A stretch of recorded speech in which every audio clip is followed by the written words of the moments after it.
हमारा संविधान ये सिर्फ अनेक धाराओं का संग्रह नहीं है। हमारा संविधान सहस्त्रों वर्ष की भारत की महान परंपरा, अखंड धारा, उस धारा की आधुनिक अभिव्यक्ति है। हमारे लिए संविधान एक जश्न होना चाहिए, संविधान एक उत्सव होना चाहिए। संविधान की हर भावना के प्रति हमारा आदर सत्कार पीढ़ियों तक चलते रहना चाहिए। ये संस्कार विरासत है, ये हम लोगों का दायित्व होता है। इस संविधान दिवस को हमें इसलिए भी मनाना चाहिए कि हम जो कुछ भी कर रहे हैं वो संविधान के प्रकाश में सही है कि गलत है। हर वर्ष संविधान दिवस बना करके हमने अपने आप को मूल्यांकन करना चाहिए। आप सभी को और सभी देशवासियों को संविधान दिवस की हार्दिक शुभकामनाएं। 1949 में ये आज का ही दिन था जब स्वतंत्र भारत ने अपने लिए एक नई भविष्य की नींव डाली थी। इस बार का संविधान दिवस इसलिए भी विशेष है क्योंकि भारत ने अपनी आजादी के 75 वर्ष पूरे किए हैं। हम सभी अमृत महोत्सव मना रहे हैं। मैं आधुनिक भारत का सपना देखने वाले बाबा साहब आम्बेडकर समेत संविधान सभा के सभी सदस्यों को, सभी संविधान निर्माताओं को आदरपूर्वक नमन करता हूं। बीते 7 दशकों में संविधान की विकास और विस्तार यात्रा में लेजिस्लेचर, जुडिशरी और एग्जीक्यूटिव के अनगिनत लोगों का भी योगदान रहा है। मैं इस अवसर पर देश की ओर से उन सब के प्रति कृतज्ञता व्यक्त करता हूं। साथियों, आज 26/11 मुंबई आतंकी हमले का दिन भी है। 14 वर्ष पहले जब भारत अपने संविधान और अपने नागरिकों के अधिकारों का पर्व मना रहा था, उसी दिन मानवता के दुश्मनों ने भारत पर सबसे बड़ा आतंकवादी हमला किया था। मुंबई आतंकी हमले में जिनकी मृत्यु हुई, मैं उन्हें अपनी श्रद्धांजलि अर्पित करता हूं। साथियों, आज की वैश्विक परिस्थितियों में पूरे विश्व की नजर भारत पर है। भारत के तेज विकास, भारत की तेजी से बढ़ती हुई अर्थव्यवस्था और भारत की मजबूत होती अंतर्राष्ट्रीय छवि के बीच दुनिया हमें बहुत उम्मीदों से देख रही है। एक ऐसा देश जिसके बारे में आशंका जताई जाती थी कि वो अपनी आजादी बरकरार नहीं रख पाएगा, जिसके बारे में कहा जाता था वो बिखर जाएगा, आज पूरे सामर्थ्य से अपनी सभी विविधताओं पर गर्व करते हुए यह देश आगे बढ़ रहा है। और इन सब के पीछे हमारी सबसे बड़ी ताकत हमारा संविधान है। हमारे संविधान के प्रेम्बल की शुरुआत में जो वी द पीपल लिखा है, ये सिर्फ 3 शब्द नहीं है। वी द पीपल एक आह्वान है, एक प्रतिज्ञा है, एक विश्वास है। संविधान में लिखी ये भावना उस भारत की मूल भावना है जो दुनिया में लोकतंत्र की जननी रहा है, मदर ऑफ डेमोक्रेसी रहा है। यही भावना हमें वैशाली के गणराज्य में भी दिखती है, वेद की ऋचाओं में भी दिखती है। महाभारत में भी कहा गया है, लोकरंजनम एव अत्र राज्ञाः धर्मः सनातनः सत्यस्य रक्षणं चैव व्यवहारस्य चार्जवम्। अर्थात लोक को यानी नागरिकों को सुखी रखना, सच्चाई के साथ खड़े होना और सरल व्यवहार, यही राज्य का व्यवहार होना चाहिए। आधुनिक संदर्भ में भारत के संविधान ने देश की इन सभी सांस्कृतिक और नैतिक भावनाओं को समाहित किया हुआ है।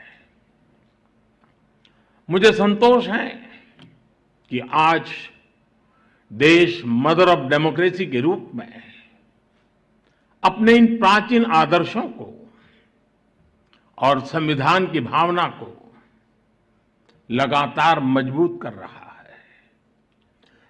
प्रो पीपल पॉलिसीज की ताकत से आज देश और देश का गरीब, देश की माताएं बहनें, उनका सशक्तिकरण हो रहा है।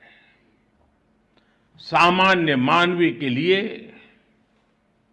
आज कानूनों को सरल बनाया जा रहा है। टाइमली जस्टिस के लिए हमारी जुडिशरी भी लगातार कई सार्थक कदम उठा रही है। आज भी सुप्रीम कोर्ट द्वारा शुरू किए गए ई इनिशिएटिव्स को लॉन्च करने का अवसर मुझे मिला है। मैं इस शुरुआत के लिए और ईज ऑफ जस्टिस के प्रयासों के लिए मैं आप सभी को बधाई देता हूं। इस बार 15 अगस्त को लाल किले से मैंने कर्तव्यों की बात पर बल दिया था। ये हमारे संविधान की ही भावना का प्रकटीकरण है। महात्मा गांधी कहते थे कि हमारे अधिकार हमारे वो कर्तव्य हैं जिन्हें हम सच्ची इंटीग्रिटी और डेडिकेशन के साथ पूरा करते हैं। आज अमृतकाल में जब हम आजादी के 75 वर्ष पूर्ण करके अगले 25 वर्षों की यात्रा शुरू कर रहे हैं, तो संविधान का ये मंत्र देश के लिए एक संकल्प बन रहा है। आजादी का यह अमृतकाल देश के लिए कर्तव्य काल है। चाहे व्यक्ति हो या संस्थाएं, हमारे दायित्व ही आज हमारी पहली प्राथमिकता है। अपने कर्तव्य पथ पर चलते हुए ही हम देश को विकास की नई ऊंचाई पर ले जा सकते हैं। आज भारत के सामने नित नए अवसर बन रहे हैं। भारत हर चुनौती को पार करते हुए आगे बढ़ रहा है। एक सप्ताह के बाद भारत को G20 की प्रेसिडेंसी भी मिलने वाली है। ये बहुत बड़ा अवसर है। हम सभी टीम इंडिया के रूप में विश्व में भारत की प्रतिष्ठा को बढ़ाएं, भारत का योगदान विश्व के सामने लेकर जाएं, ये भी हम सभी का सामूहिक दायित्व है। भारत की मदर ऑफ डेमोक्रेसी के तौर पर जो पहचान है, हमें उसे और सशक्त करना है। साथियों, हमारे संविधान की एक और विशेषता है जो आज के युवा भारत में और भी प्रासंगिक हो गई है।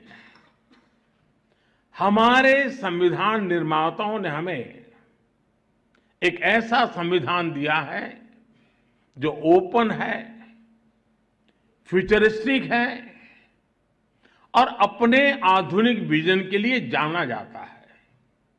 इसलिए स्वाभाविक तौर पर हमारे संविधान की स्पिरिट यूथ सेंट्रिक है। आज स्पोर्ट्स हो या स्टार्टअप्स, इंफॉर्मेशन टेक्नोलॉजी हो या डिजिटल पेमेंट्स, भारत के विकास के हर आयाम में युवा शक्ति अपना परचम लहरा रही है।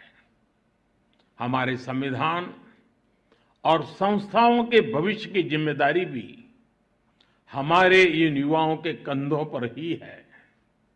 इसलिए आज संविधान दिवस पर मैं सरकार की व्यवस्थाओं से, देश की न्यायपालिका से एक आग्रह भी करूंगा।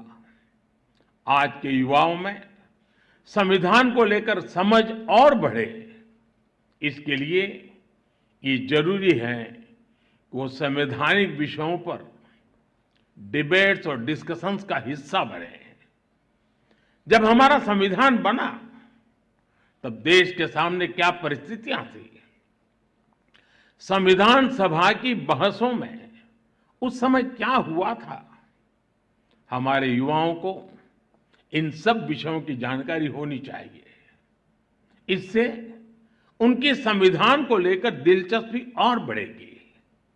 इससे युवाओं में इक्वालिटी और एम्पावरमेंट जैसे विषयों को समझने का विजन पैदा होगा। उदाहरण के तौर पर हमारी संविधान सभा में 15 महिला सदस्य थी और उनमें एक दक्षयानी बेलियाउधन वो महिला थी जो एक प्रकार से वंचित समाज से निकल करके वहां तक पहुंची थी। उन्होंने दलितों, मजदूरों से जुड़े कई विषयों पर महत्वपूर्ण इंटरवेंशंस किए। दुर्गाबाई देशमुख, हंसा मेहता, राजकुमारी अमृत कौर, ऐसे ही और कई महिला सदस्यों ने भी महिलाओं से जुड़े विषयों पर अहम योगदान दिया था। इनके योगदान की चर्चा कम ही हो पाती है। जब हमारे युवा इन्हें जानेंगे तो उन्हें अपने सवालों का जवाब भी मिलेगा। इससे संविधान के प्रति जो निष्ठा पैदा होगी वो हमारे लोकतंत्र को, हमारे संविधान को और देश के भविष्य को मजबूत करेगी। आजादी के अमृत काल में ये भी देश की एक अहम जरूरत है। मुझे आशा है संविधान दिवस इस दिशा में हमारे संकल्पों को और अधिक ऊर्जा देगा। इसी विश्वास के साथ आप सभी का बहुत बहुत धन्यवाद।